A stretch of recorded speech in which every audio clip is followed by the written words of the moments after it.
తెలంగాణ రాష్ట్ర advocates protection act వచ్చి గంటలు కూడా కాలేదు. మరో దుర్మార్గమైనటువంటి దాడి, హ్యూమిలియేషను పోలీస్ స్టేషన్లో న్యాయవాదిపై, సుబ్బు న్యాయవాది who is a practising life member of the high court, జంట నగరాలలో ప్రాక్టీస్ చేస్తున్నటువంటి ఒక ప్రముఖ న్యాయవాది, ఒక సోషల్ యాక్టివిస్ట్ అయినటువంటి వ్యక్తి మీద పంజాగుట్ట పోలీస్ స్టేషన్లో సిఐ ప్రవర్తించినటువంటి తీరు, చేసినటువంటి పద్ధతి చాలా దుర్మార్గంగా ఉంది. యావత్ న్యాయవాదులు ఈ రాష్ట్రంలోనే కాదు దేశవ్యాప్తంగా దీన్ని ముక్త కంఠంతో ఖండిస్తున్నాము. వాస్తవానికి సుబ్బు బాధితుల తరఫు నుంచి ఒక న్యాయ సలహా కోసం బాధితులు దూర ప్రాంతాల నుంచి కోట్లాది రూపాయలు నష్టపోయి మోసపోయినారనేటటువంటి న్యాయ సలహాతో వస్తే పోలీస్ స్టేషన్కి వెళ్ళినటువంటి సుబ్బు కంప్లైంట్ ఇచ్చేటటువంటి క్రమంలో సిఐ చాలా దుర్మార్గంగా వ్యవహరించినాడు. 13వ తారీఖు నాడు పోలీస్ స్టేషన్కి 11 గంటలకు పోతే తను మాట్లాడే విధానం కానీ, పిలిచే పద్ధతి కానీ అది సరైనది కాదు. ఒక న్యాయవాది, ఒక ఆఫీసర్ ఆఫ్ ది కోర్ట్ ఒక బాధితుల తరఫు నుంచి వస్తే ఇది పద్ధతి అని చెప్పి ప్రశ్నించినందుకు, ఒక న్యాయబద్ధంగా ప్రశ్నించినటువంటి సుబ్బుపై సిఐతో పాటు ఉన్నటువంటి అనేక మంది పోలీసులు, మఫ్టీలో ఉన్నటువంటి పోలీసులు పోలీస్ స్టేషన్లో జర్నలిస్టుల సమక్షంలో, బాధితుల సమక్షంలో చాలా దుర్మార్గంగా వ్యవహరించడం జరిగింది. తను ప్రశ్నించినందుకు బ్రీత్ అనలైజర్ చేయాలని చెప్పి ఇదొక కొత్త పద్ధతిలో, this is a new form of harassment of the lawyers. Where is the authority for the police to pressurise, to coerce a lawyer to have a breath analyser? తను అన్నాడు, సుబ్బు చాలా స్పష్టంగా, నేను వచ్చింది పోలీస్ స్టేషన్కి ఒక కంప్లైంట్ ఇవ్వడానికి, విక్టిమ్లకు సంబంధించినటువంటి కంప్లైంట్ మీద ఎఫ్ఐఆర్ నమోదు చేయాలంటే నువ్వు బ్రీత్ అనలైజర్ చేస్తావా లేదా అని చెప్పి ఒత్తిడి చేసి బ్రీత్ అనలైజర్ చేసి, అంటే they wanted to terrorise Subbu in the police station. బాధితుల పక్షాన ఒక న్యాయవాదిగా నిలబడకుండా ఉండడానికి చేసేటటువంటి ఒక ప్రయత్నం చేస్తున్నాడు. As per the advocates protection act, the inspector of the Panjagutta police station పేరు రామకృష్ణకి సహకరించినటువంటి ఇతర కానిస్టేబుల్ బలవంతంగా బ్రీత్ అనలైజర్ చేయించినటువంటి సిబ్బందిపై తక్షణము ఒక క్రిమినల్ కేసు నమోదు చేయాలని చెప్పి మేము డిమాండ్ చేస్తూ ఉన్నాము.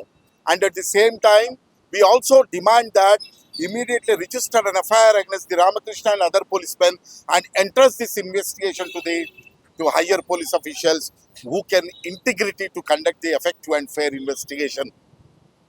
దాని తర్వాత కూడా సిబ్బుని అదే పోలీస్ స్టేషన్లో రామకృష్ణ ఇన్స్పెక్టర్ బెదిరింపులకు గురి చేస్తున్నారు. ఈరోజు తనకు బెదిరింపులు వస్తున్నాయి. There is a serious threat to his life. You see the advocates protection act యొక్క ప్రధాన పర్పస్ కూడా ఏంటంటే న్యాయవాదులు without fear, without threat they should discharge their duties. Now we demand on behalf of the entire legal community that the higher police officials, the DGP and the CP of Hyderabad immediately provide him a police protection on the basis of Advocates Protection Act.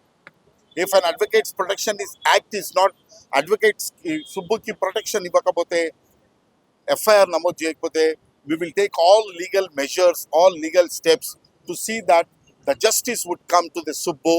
And further, ఇక ముందు న్యాయవాదుల మీద police స్టేషన్కి వెళ్ళి బాధితులపై పక్షాన నిలబడడం అనేటటువంటిది ఒక న్యాయవాదికి under the advocates protection act is it's a matter of right he can visit, because the police station is a public place.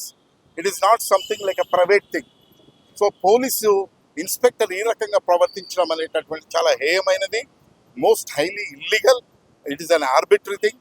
ఇమీడియట్గా హయ్యర్ పోలీస్ అఫీషియల్స్ని మేము డిమాండ్ చేస్తూ ఉన్నాము, ఎఫ్ఐఆర్ నమోదు చేయండి, తక్షణమే రక్షణ కల్పించండి, and do an effective and fair investigation అని డిమాండ్ చేస్తూ ఉన్నాం.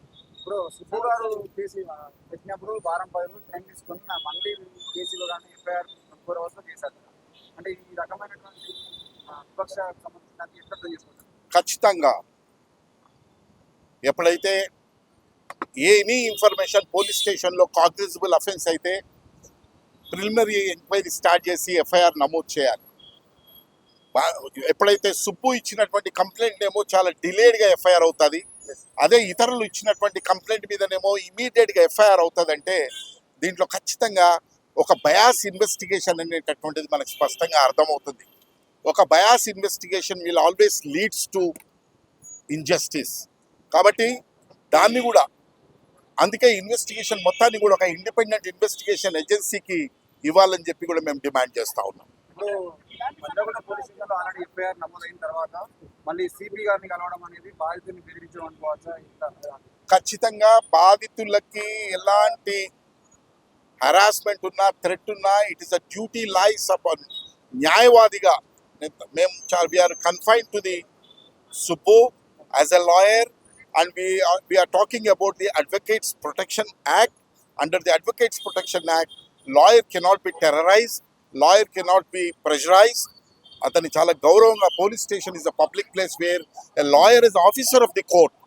పోలీస్ స్టేషన్ పోతే పూర్తి గౌరవంతో తన యొక్క విధులను నిర్వహించేటటువంటి ఒక బాధ్యత అధికారుల మీద ఉంది. ఆ అధికారులు అది విస్మరించి బ్రీత్ ఎనలైజర్ చేయించడం అనేటటువంటిది ఇది ఇంకొక కొత్త ఫార్మ్ ఆఫ్ హరాస్మెంట్, కొత్త పద్ధతి. ఇది ఎక్కడి నుంచి ఇంతవరకు ఎప్పుడు చూడలేదు.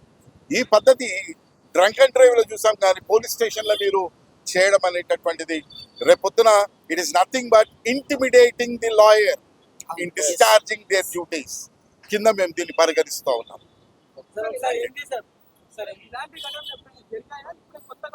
ఇది ఖచ్చితంగా నేను అదే చెప్తున్నాను. ఈ ఒక న్యాయవాది పోలీస్ స్టేషన్కి వెళ్తే న్యాయవాది మీద దురుసుగా ప్రవర్తించడము, దాడులు జరగడము, కొట్టడాలు ఇలాంటి మనం అనేక సంఘటనలు గతంలో చూసాం.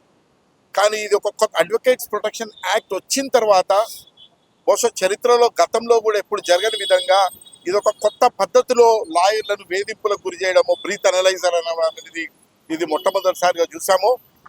This is totally unconstitutional. It is nothing but intimidating the lawyer. అకారణంగా ఎలాంటి రీజన్ లేకుండా ఎలాంటి కంప్లైంట్ లేకుండా తన వైపు సుబ్బు వైపు నుంచి ఎలాంటి చర్యలు లేకుండా బ్రీత్ అనలైజర్ చేయడం అనేటటువంటి దాన్ని మేము పూర్తిగా ఖండిస్తున్నాం. దీని మీద ఇమ్మీడియట్గా higher police officials should take departmental action also against the Ramakrishna inspector and other police officials who have indulge in that illegal activity.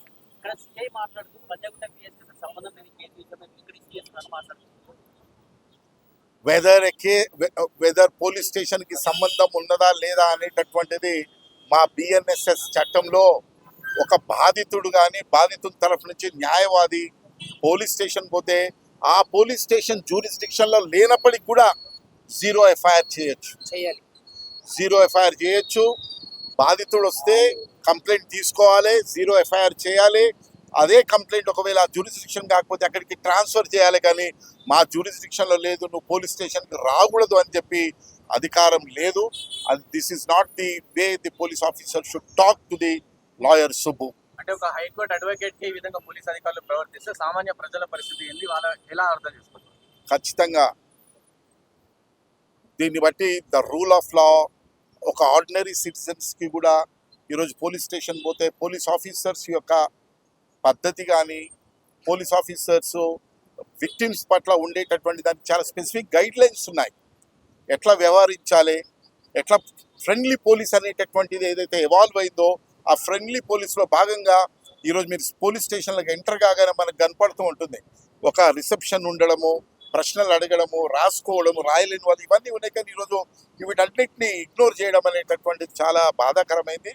But now we all lawyers, we are confined to the Subbu who was intimidated, who is forced to breathe analyzing in a humiliating దాన్ని మాత్రం we'll take it very seriously. On this, particularly on this, we demand the higher police officials to take immediate action, including the departmental action against the Ramakrishna and other policemen.